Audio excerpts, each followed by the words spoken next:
नमस्कार, स्वागत है आप सभी का हमारे खास कार्यक्रम आपके सितारे में। आपके साथ मैं हूं नितिशा बंसल। क्या है माघ कृष्ण एकादशी व्रत और क्या है इस व्रत का महत्व, आज हम जानेंगे आचार्य जी से आज के महा उपाय में। साथ ही हम जानेंगे आज क्या कहती है आपकी राशि और कैसा रहेगा आपका आज का दिन। तो देर कैसी, चलिए शुरू करते हैं आपके सितारे। क्या आप जानते हैं क्या है माघ कृष्ण एकादशी व्रत? देखिए पंडित वैभव नाथ शर्मा के साथ आपके सितारे सुबह 8:30 बजे सिर्फ समाचार प्लस पर। आपके सितारे में आप अपनी हर परेशानी का हल प्राप्त कर सकते हैं और अपने सवाल पूछ सकते हैं। स्टूडियो में हमारा साथ देने के लिए मौजूद हैं विश्वविख्यात ज्योतिषाचार्य और वास्तुशास्त्री पंडित वैभव नाथ शर्मा जी। आचार्य जी, आपका हार्दिक स्वागत है। जी नमस्कार। तो यदि आप भी अपनी कुंडली के ग्रह नक्षत्रों से हैं परेशान, या फिर कार्य, व्यापार या परिवार की कोई भी चिंता कर रही है आपको परेशान, तो आप भी हमें कॉल कर सकते हैं। हमारे नंबर्स आपके टेलीविजन स्क्रीन पर फ्लैश किए जा रहे हैं। आप हमें हमारे टोल फ्री नंबर पर भी कॉल कर सकते हैं। आप हमसे सीधी बात कर सकते हैं। हमारा टोल फ्री नंबर है 180010263003। आप इस नंबर पर मुफ्त में कॉल करें। इसके अलावा आप हमें हमारे लैंडलाइन नंबर्स 0120464632 और 0120464632 पर भी कॉल करके हमसे सीधी बात कर सकते हैं। और चलिए सबसे पहले आचार्य जी से जान लेते हैं कि आज का पंचांग क्या है। जी बिल्कुल, आज का पंचांग इस प्रकार है। विक्रम संवत 2070 माघ मास चल रहा है और माघ मास के कृष्ण पक्ष की आज एकादशी तिथि है। सोमवार का दिन है, नक्षत्र है ज्येष्ठा, योग है ध्रुव और करण है बालव। और आज जो व्रत और त्योहार मनाया जा रहा है, आज जो एकादशी है इसका बड़ा महात्म है। इस एकादशी को कहते हैं षडतिला एकादशी। क्या है इस एकादशी का महात्म, क्या हो आज की तिथि में पूजा का विधि विधान, ये सारी जानकारी आज मैं दूंगा आपको आज के महा उपाय में। और चलिए अब जान लेते हैं आज का राशिफल कि 12 राशियों के जातकों का आज दिन कैसा बीतने वाला है। और सबसे पहले हम बात करेंगे मेष राशि की। मेष राशि वाले जातक लोगों के लिए आज की तिथि में रोग व कर्ज यानी ऋण की स्थिति आपके सामने आ सकती है। बहुत दिनों से आप काम लगातार लगातार प्रयास करते करते थक गए हैं। आज आपका स्वास्थ्य भी प्रभावित हो सकता है, तो आज बेहतर होगा कि आप कुछ थोड़ा सा अपने लिए स्वास्थ्य लाभ कर लें तो ज्यादा अच्छा है। ओम नमो भगवते वासुदेवाय, इस मंत्र का 108 बार जाप कर लेना आपके लिए सर्वोत्तम होगा। मानसिक दबाव जो है बहुत अधिक लेने से आज आपको बचना चाहिए। और चलिए अब जान लेते हैं कि वृषभ राशि के जातकों का दिन आज कैसा रहेगा।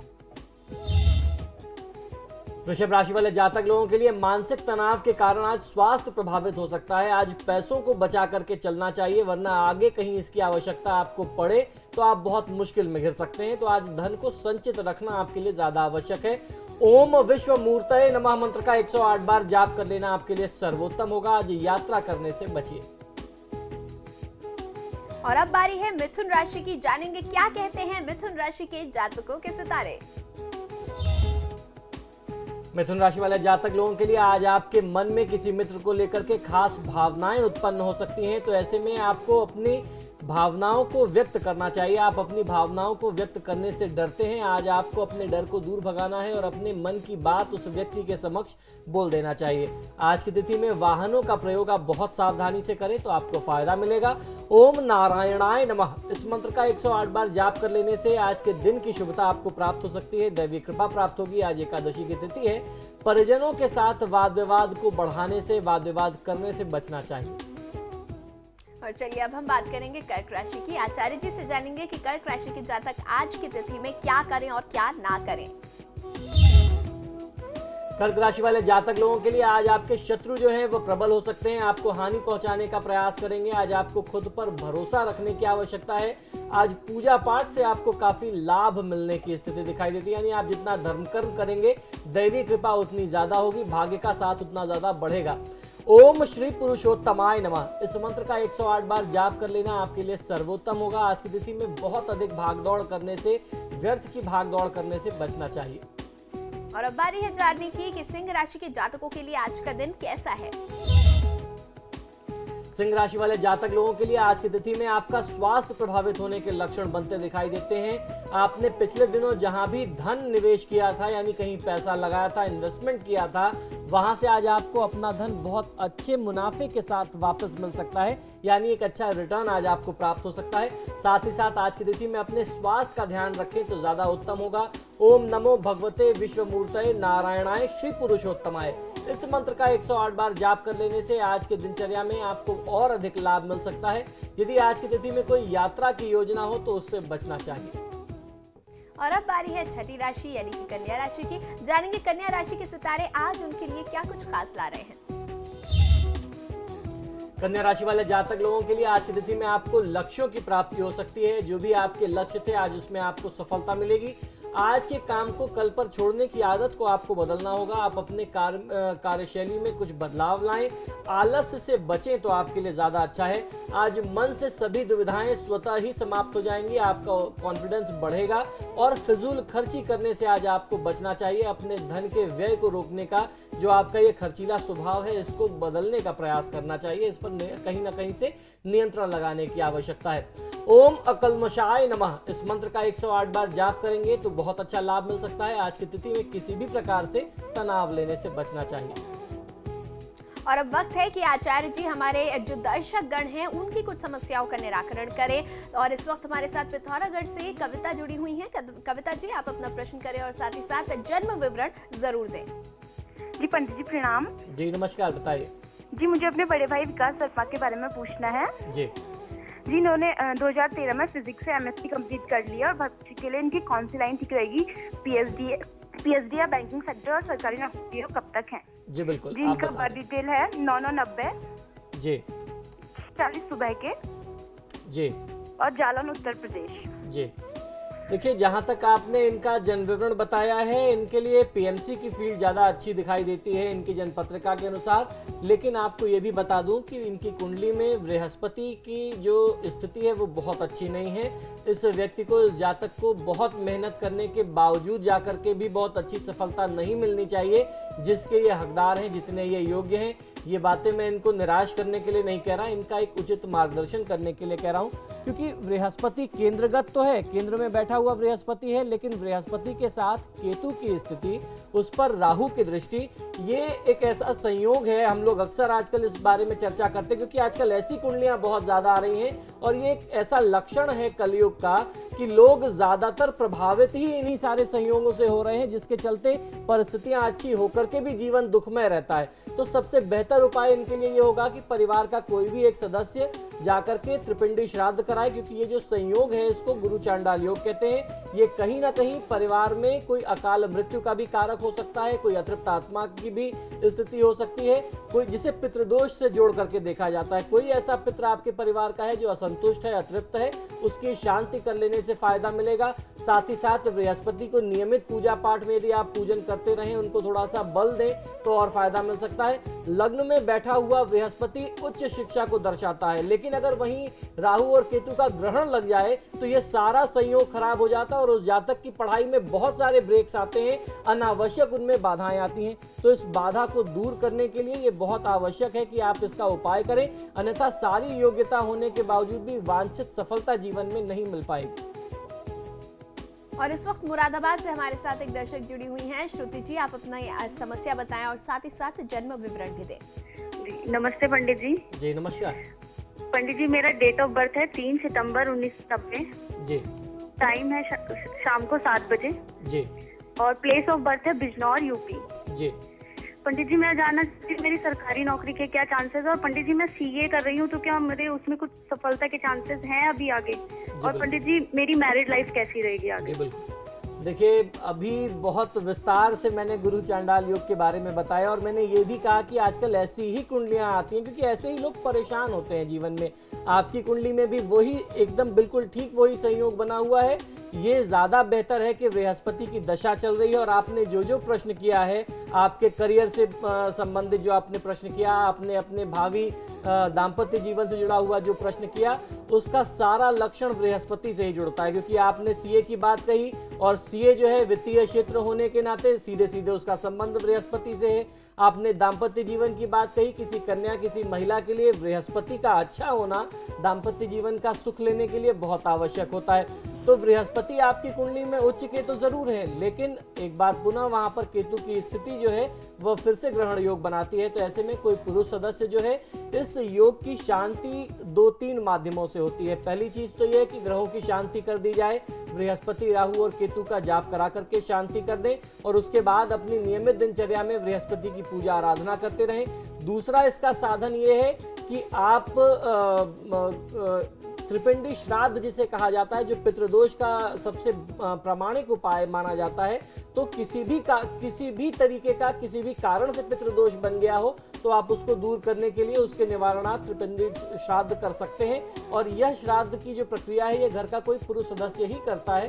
तो आपको अपने परिवार में किसी पुरुष व्यक्ति से, आपके भाई से, पिता से, किसी से आग्रह करके उचित तिथि में, ये अमावस्या की तिथि में किया जाए तो ज्यादा सिद्ध होता है, ज्यादा सफल होता है। तो इस प्रकार से आप इसका लाभ ले सकते हैं। और इस वक्त हर्षिता हमारे साथ जुड़ी हुई हैं कोटद्वार से। हर्षिता जी, आप अपनी समस्या बताएं, साथ ही साथ पूर्ण जन्म विवरण भी दें। हेलो जी बताइए। हेलो आचार्य जी, नमस्कार। जी नमस्कार, बताएं। आचार्य जी, मेरे एक जानकार हैं, उनकी डेट ऑफ बर्थ है 30 दिसंबर 69, जी 10:07 AM कोटद्वार। जी तो मैंने आपसे एक बार पहले भी AM बोला, ठीक है। हाँ, मैंने आपसे एक बार पहले भी इनके बारे में पता किया था। एक्चुअली पहले भी इनकी मैरिड लाइफ डिस्टर्ब हो चुकी है, एक डिवोर्स हो चुका है। जैसे अब इनकी मैरिड लाइफ है वो 6 मंथ से अपनी वाइफ से अलग रह रहे हैं ये फिर। जी तो क्या ये अपनी वाइफ के पास वापस जाएंगे या इनका डिवोर्स होगा? मतलब क्योंकि इनके बीच इश्यू को लेकर झगड़ा है कि अभी बच्चा नहीं है इनके पास, तो ये कहते हैं कि मुझे और मैरिज करनी है।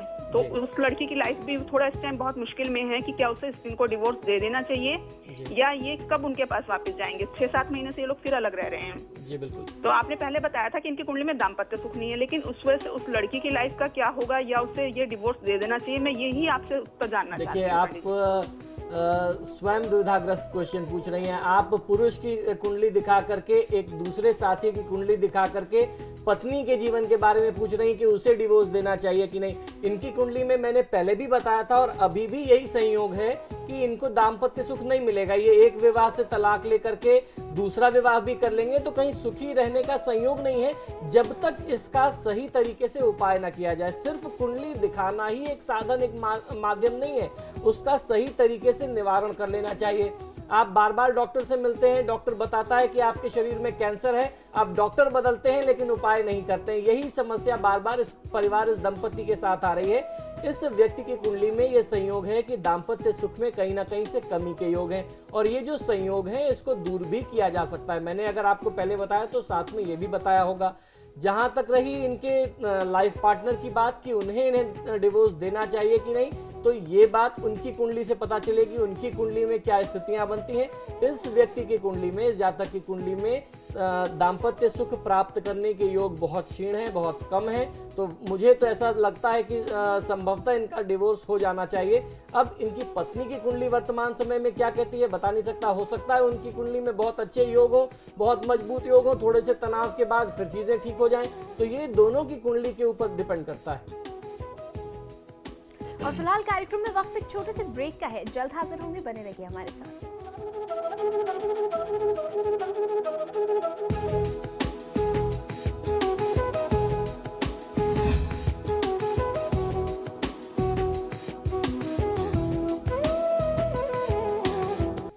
ब्रेक के बाद आप सभी का एक बार फिर स्वागत है। आचार्य जी से हम 12 राशियों का राशिफल जान रहे हैं। 6 राशियों की हमने बात कर ली थी और अब बारी है तुला राशि की।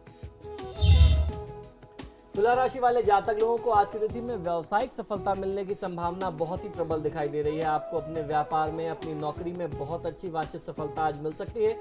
अगर आप किसी से डर के पीछे हट रहे हैं या कोई निर्णय लेना चाहते हैं लेकिन आप ले नहीं पा रहे, सिर्फ उसका कारण डर है, उस व्यक्ति का दबाव आपके ऊपर है, तो ऐसा आपको नहीं करना चाहिए। आप अपना निर्णय स्वतंत्र रूप से ले सकते हैं। अगर आप किसी से डरेंगे तो वह व्यक्ति आपको और ज्यादा दबाएगा और ज्यादा डराएगा। इसलिए आज आपको अपने कदम पीछे नहीं खींचने चाहिए, अपने निर्णय बहुत मजबूती के साथ लीजिए। ओम अग्निगर्भच्छिदे नमः मंत्र का 108 बार जाप कर लेना आपके लिए सर्वोत्तम होगा। निवेश करने की स्थिति आज बहुत अच्छी नहीं है। जितना संभव हो कम से कम निवेश करके व्यापार या नौकरी करें तो ज्यादा अच्छा होगा।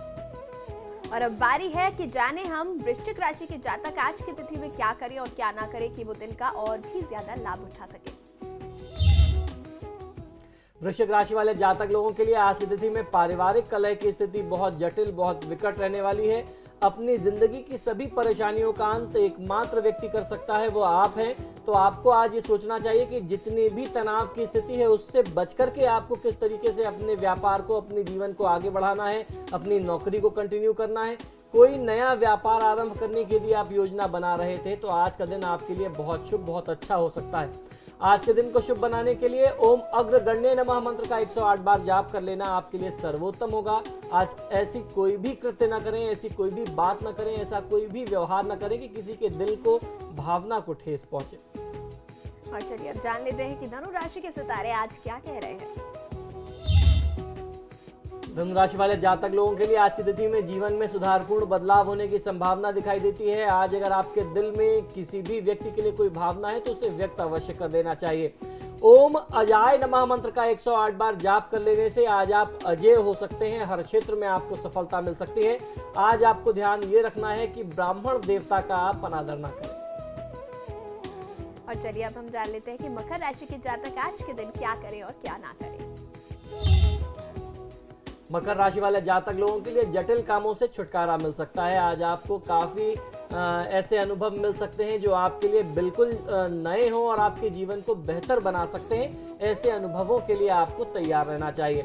ओम अद्भुत मूर्ति मते नमः मंत्र का 108 बार जाप कर लेना आपके लिए सर्वोत्तम होगा। आज किसी गलत कार्य में किसी व्यक्ति का सहयोग न करें। अनैतिक कार्य में सहयोग करने से, स्वयं अनैतिक कार्य करने से आपको सदैव बचना चाहिए। और अब हम बात करेंगे कुंभ राशि के जातकों की। आचार्य जी से जानेंगे उनका दिन आज कैसा रहेगा।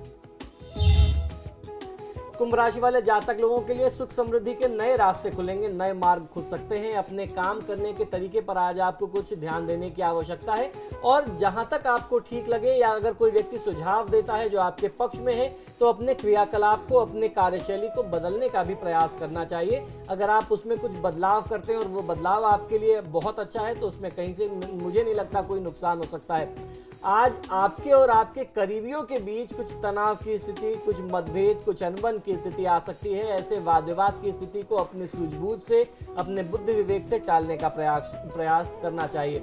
ओम अध्यक्षाय नमः मंत्र का 108 बार जाप कर लेने से आपको बहुत अच्छा लाभ मिलेगा। मित्रों से दूरी आज नहीं रखनी चाहिए। जितना घुले मिलेंगे आपसी तनाव, वाद विवाद उतना कम हो जाएगा। और अब बारी है 12वीं राशि यानी कि मीन राशि के जातकों की।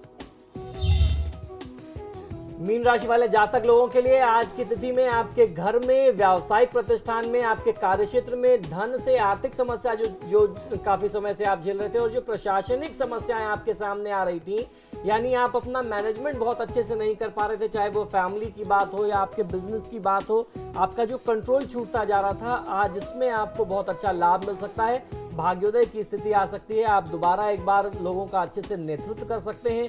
लोगों पर अच्छा आपका नियंत्रण होगा। आप उनको मार्गदर्शन करेंगे तो आपकी टीम बहुत अच्छा परफॉर्म करेगी और उससे आपको बहुत अच्छा आर्थिक लाभ मिल सकता है। आज आपको अपने काम को अच्छे तरीके से करने के कई सारे मौके मिलेंगे। परिश्रम से किया गया कार्य हमेशा आपको सफलता देगा, इस बात को आपको ध्यान रखना चाहिए। तो मेहनत में, परिश्रम में कभी भी कमी मत करिए। ओम अनेका चिताय नमः मंत्र का 108 बार जाप कर लेना आज की तिथि में आपको बहुत अच्छे लाभ दे सकता है।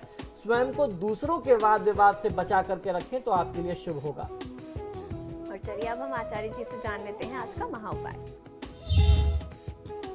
जी बिल्कुल, आज की तिथि बहुत ही विशेष है। आज माघ मास के कृष्ण पक्ष की एकादशी है जिसे षटतिला एकादशी के नाम से जानते हैं। और आज की तिथि का महात्म्य यह है कि आज की तिथि की जो विशेष कथा है, जो धार्मिक कथा है, शास्त्रोक्त कथा है, इस कथा को श्रवण करने से पूरा लाभ मिल जाता है। तो आइए आपको संक्षिप्त में मैं आज की कथा को श्रवण कराता हूँ। इस कथा को श्रवण करें और अपने जीवन को सफल बनाएं। एक समय दालभ्य ऋषि ने पुलस ऋषि से पूछा कि हे महाराज, पृथ्वीलोक में मनुष्य ब्रह्म हत्यादि महान पाप जैसे जो भी व्यक्ति करता है या करते हैं, पराय धन की चोरी करते हैं तथा दूसरों की उन्नति देख करके ईर्ष्या करते हैं, साथ ही अनेक प्रकार के व्यसनों में लिप्त रहते हैं, फंसे रहते हैं, फिर भी उनको नर्क प्राप्त नहीं होता, ऐसा इसका क्या कारण है? वह न जाने कौन सा दान पुण्य करते हैं जिससे उनके समस्त पाप नष्ट हो जाते हैं। आप ब्रह्महत्या भी करते हैं, उसका पाप आपको नहीं लगता, ऐसा वह कौन सा पुण्य करके आए हैं? यह सब कृपा पूर्वक आप मुझसे कहिए। पुलस्त्य मुनि कहने लगे कि हे महाभाग, आपने मुझसे अत्यंत गंभीर प्रश्न पूछा है। इससे संसार के जीवों का अत्यंत भला होने वाला है। इस भेद को ब्रह्मा, विष्णु, रुद्र तथा इंद्र आदि भी नहीं जानते, परंतु मैं आपको यह गुप्त तथ्य और तत्व अवश्य बताऊंगा। उन्होंने कहा कि माघ मास लगते ही मनुष्य को स्नान आदि करके शुद्ध रहना चाहिए। इंद्रियों को वश में करके काम, क्रोध, लोभ, मोह, अहंकार, ईर्ष्या तथा द्वेष आदि का त्याग करके भगवान का स्मरण करना चाहिए। पुष्य नक्षत्र में गोबर, कपास, तिल मिलाकर के उनके कंडे बनाने चाहिए। उन कंडों से 108 बार हवन करना चाहिए। उस दिन मूल नक्षत्र हो, एकादशी तिथि हो तो अच्छे पुण्य देने वाले नियमों को ग्रहण करना चाहिए। स्नान आदि नित्य क्रिया से निर्वृत्त होकर के सब देवताओं के देव श्री भगवान का पूजन करना चाहिए, अर्थात भगवान श्री विष्णु का पूजन करना चाहिए और एकादशी का व्रत धारण करना चाहिए। रात्रि को जागरण करना चाहिए, इससे बहुत अच्छा फायदा मिलता है। उसके दूसरे दिन यानी एकादशी के दूसरे दिन, जैसे कल की तिथि में, द्वादशी की तिथि में दूसरे दिन धूप, दीप, नैवेद्य इत्यादि से भगवान का पूजन करके आप खिचड़ी का भोग लगाएं। तत्पश्चात पेठा, नारियल, सीताफल व सुपारी का अर्घ्य देकर के आपको स्तुति करनी चाहिए। उनसे आप स्तुति इस प्रकार करें कि हे भगवान, आप दीनों को शरण देने वाले हैं। इस संसार रूपी सागर में फंसे हुए लोगों का आप उद्धार करने वाले हैं, हवों का आप उद्धार करने वाले हैं। हे पुंडरीकाक्ष, हे विश्व भावन, हे सुब्रमण्य,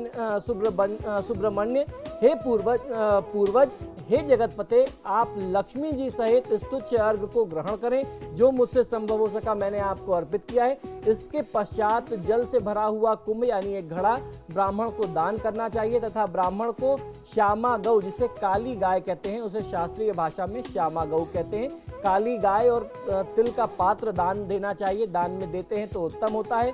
तिल स्नान करना चाहिए और भोजन दोनों में ही बहुत श्रेष्ठ माना जाता है, यानी स्नान के जल में थोड़ा सा काला तिल मिला करके स्नान करें और स्नान के उपरांत आप तिल का दान करें तो उत्तम होता है। इस प्रकार जो मनुष्य जितने तिलों का दान करता है उतने ही 1000 वर्ष तक स्वर्ग में निवास करता है। पहला तिल स्नान, तिल का उपटन लगाना, तिल से हवन करना, तिल से तर्पण करना, तिल को ग्रहण करना यानी तिल का भोजन करना, तिल खाना और तिलों का दान करना, ये तिल के 6 प्रकार के प्रयोग बताए गए हैं। इन प्रयोग के कारण यह षड तिला एकादशी कही जाती है, यानी 6 प्रकार के तिलों की एकादशी कही जाती है। तिल के 6 प्रकार के प्रयोग जिनको करने से आपके हजारों वर्ष के जो भी पाप हैं, हजारों जन्म के जो भी पाप हैं, हजारों प्रकार के जो भी पाप हैं वह नष्ट हो जाते हैं। तो ये जो षटतिला एकादशी का महात्म्य बताया ऋषि मुनियों ने, इस व्रत के विधि विधान को समझ करके आज की तिथि का लाभ लेना चाहिए। काले तिल खाइए, उसको जल में डाल करके स्नान करें। तीर्थ जल अगर हर घरों में होता है, अगर आप उसको डाल करके स्नान करते हैं गंगा जल के साथ काले तिल को, तो बहुत अच्छा फायदा मिलेगा। कुछ गुड़ और तिल खा लें और उसके बाद कुछ गुड़ और तिल आपको दान करना चाहिए। इस प्रकार से आज की तिथि का आप लाभ ले सकते हैं। और इसी के साथ ही कार्यक्रम में आज के लिए इतना ही। आचार्य जी, आप हमारे स्टूडियो में आए इसके लिए बहुत बहुत धन्यवाद। जी धन्यवाद। और फिलहाल मुझे दे इजाजत। आप देखते रहिए समाचार प्लस।